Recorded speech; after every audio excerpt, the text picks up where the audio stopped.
Hello learners, myself Dr. Alok Kumar Gupta, Academic Officer Physics, welcomes you at National Institute of Open Schooling, Noida. Dear learners, we are facing many problems regarding electricity, so we should save electricity. The phenomena related to electricity and magnetism is known as electromagnetism. You may have seen many electrical appliances like generator, motors, transformers, magnetic brakes, etc. These all are based on electromagnetism. So, for this discussion today our expert is Sri Sher Singh, head of the school, Navyug School, Lakshmibai Nagar, Delhi. So, I welcome you, sir. Thank you. The topic selected for discussion is quite interesting. There is a change in magnetic flux, so induced current will produce, and this phenomena is known as self-induction. When current changes in a circuit, the magnetic field associated with a circuit changes, and correspondingly the magnetic flux linked with a circuit changes, due to which induced current is developed in the circuit. Let us take a circuit, and this battery is a variable voltage battery, so current can be changed. So, when we change the value of current with the help of this battery, in diagram you can see the induced current is developed, again which will be indicated by the needle of the galvanometer. This phenomena of producing the induced current by changing the current in the same circuit is called self-induction. In self-induction, change in magnetic flux is directly proportional to the change in current. We can write d phi is directly proportional to di, or d phi can also be written as equal to L into di, where L is the coefficient of self-induction and its unit is Henry. Now we can apply the Faraday law to find the expression for induced EMF. You know that E is equal to minus d phi by dt. So now in place of d phi we can write L into di. So it becomes E is equal to minus L di over dt. If we have a solenoid of length L, number of turns n, then on passing current I through it, the induced EMF will be n times of d phi by dt. If n is more, EMF will be more, and again it can be written as minus n d by dt of B into A. B into A is magnetic flux. So n into di by dt, and in place of magnetic field we can write n upon L mu naught I multiplied by A. So this whole expression becomes minus n square mu naught A di over dt. On comparing this equation by E is equal to minus L di over dt, we have L is equal to n square mu naught A upon L. N is number of turns, mu naught is magnetic permeability, A is area of cross section, and S is length of the solenoid. So this is the expression for the coefficient of self induction of a solenoid. Now we can have a problem which can be solved numerically. If current in a solenoid drops from 3 ampere to 1 ampere in 2 milliseconds, then for L is equal to 2 millihenry, the induced EMF is equal to minus L di over dt, and here we can write the value of L 2 into 10 raised to the power minus 3, 1 minus 3 ampere final current minus initial current divided by dt, that is 2 millisecond, 2 into 10 raised to the power minus 3, we will get induced EMF is equal to 2 volt. Now very important and related phenomena is mutual induction. When two circuits are placed very close to each other and current is changed in any one of the circuit, the magnetic flux linked with the other circuit will change, and the induced current is developed in this circuit. This phenomena of producing induced current in a circuit by changing the current in nearby circuit is called mutual induction. In mutual induction, the change in magnetic flux in one circuit is directly proportional to change in current in another circuit. Delta phi 2 is directly proportional to di1. Current is changing in circuit 1 and flux is changing in circuit 2. So this delta phi 2 can be written as m into di1, where m is the coefficient of mutual induction. Now we can apply the Faraday law to find the expression of induced EMF in circuit 2. So E2 is equal to minus d phi 2 upon dt. and in place of d phi 2 we can write m di1. So, it is minus m di1 over dt. We can also find the expression for induced EMF in circuit 1, that is minus m di2 upon dt. If we have two solenoids of number of turns n1 n2, length of each L and area of cross section each A, then the expression for induced EMF in coil 2 E2 can be written as minus n2 d phi 2 over dt, and d phi 2 can be written as B2A, where B2 is magnetic field, and the value of magnetic field can be written as mu naught n1 I1 divided by L.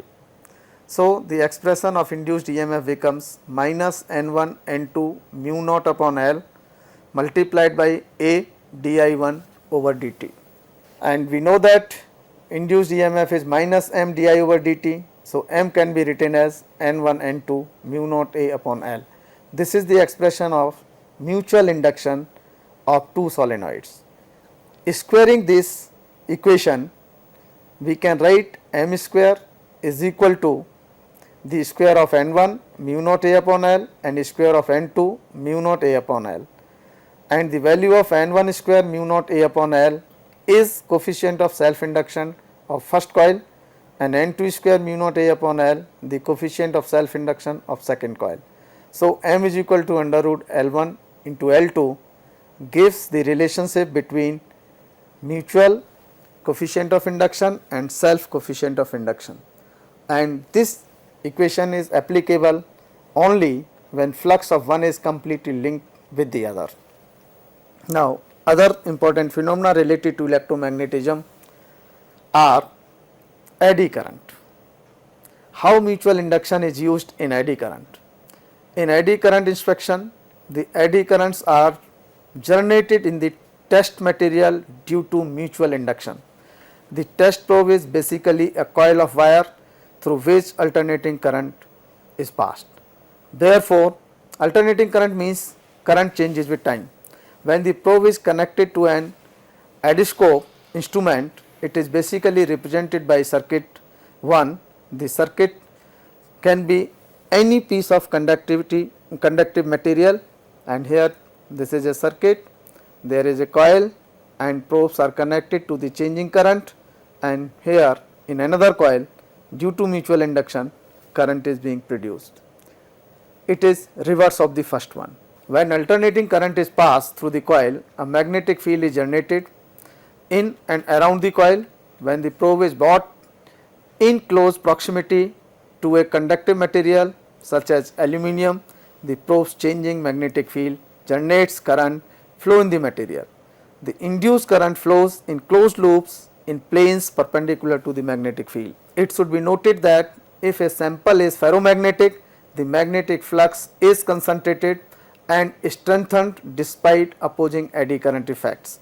The increased inductive reactance due to the magnetic permeability of ferromagnetic materials makes it easy to distinguish these materials from non-ferromagnetic materials. Very important device which is transformer is also based upon mutual induction. This is the device which is used to increase the voltage or reduce the current and vice versa in electrical circuits. So, in transformer we have two coils placed close to each other and current is changed in the one coil, and due to mutual induction flux changes in second coil and induced EMF is developed in second coil. In transformer sometimes we use a soft iron core and sometimes we do not use any material as a core material. So, it also depends upon the frequency of the current. If frequency of the current is very high, we use air core transformer. If frequency is not very high, it is about 50 hertz or near to 50 hertz as used in India, we use soft iron core in the transformer. The voltage that appears in the secondary is caused by the change in the shared magnetic field each time. The current through the primary changes, thus transformer works on AC power since the voltage and current change continuously. Here we have shown in the diagram a primary coil and second one is secondary coil. So, current is being changed in a primary coil and induced EMF is developed in the secondary coil. When the coils of number of turns N1 conducts current, there exists a magnetic field B on the coil. Changes of B will generate an induced voltage on the turns of coil N1 and N2 as shown.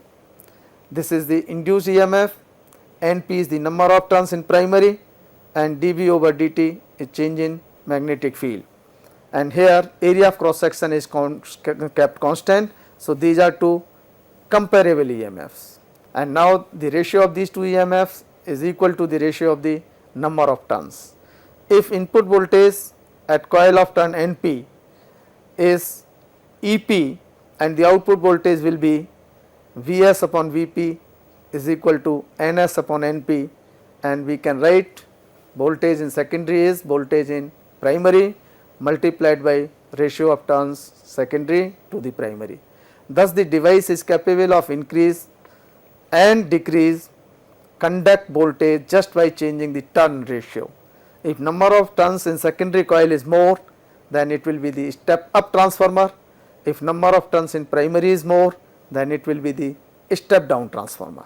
And here in transformer there is a soft iron core in which induced current are developed, and due to these induced current some part of electrical energy converts into heat energy, and these induced currents are circular in direction. So, we call them as eddy currents, and here we can show a very small activity related to these eddy currents.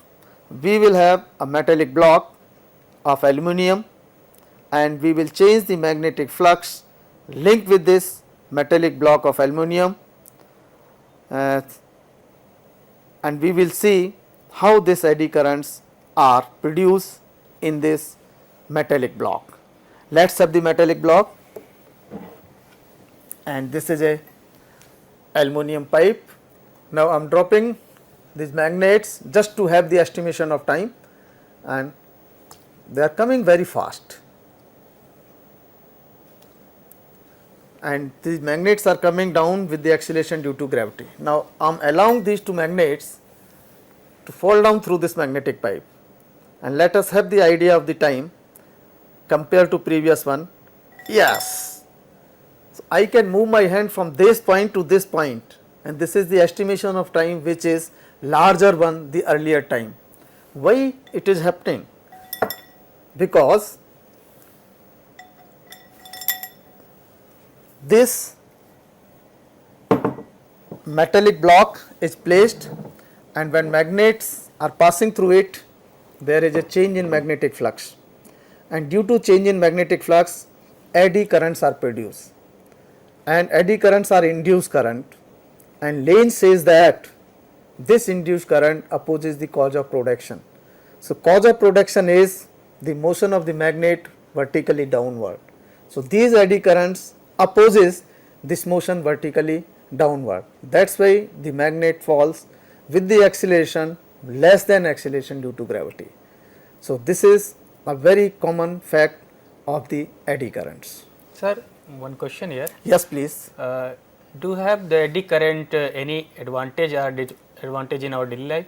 I have already told you, in case of transformer, the eddy currents converts some part of electrical energy in the form of heat. So, this is disadvantage, but the same effect can be made in induction furnace, where we use this induction furnace in refining the metals, and eddy currents are also used in magnetic brakes, magnetic jacks, magnetic trains, popularly in Japan, and many places these eddy currents are used. In speedometer also, in technometer also, these are the certain few applications of eddy currents. Thank you, sir. You came here. I hope our learner will be benefited to this program electromagnetism, and I hope they will consume the energy accordingly their need, and they will save the electrical energy in our day to day life. Thank you, sir. Thank you, and message for this discussion is to save electricity.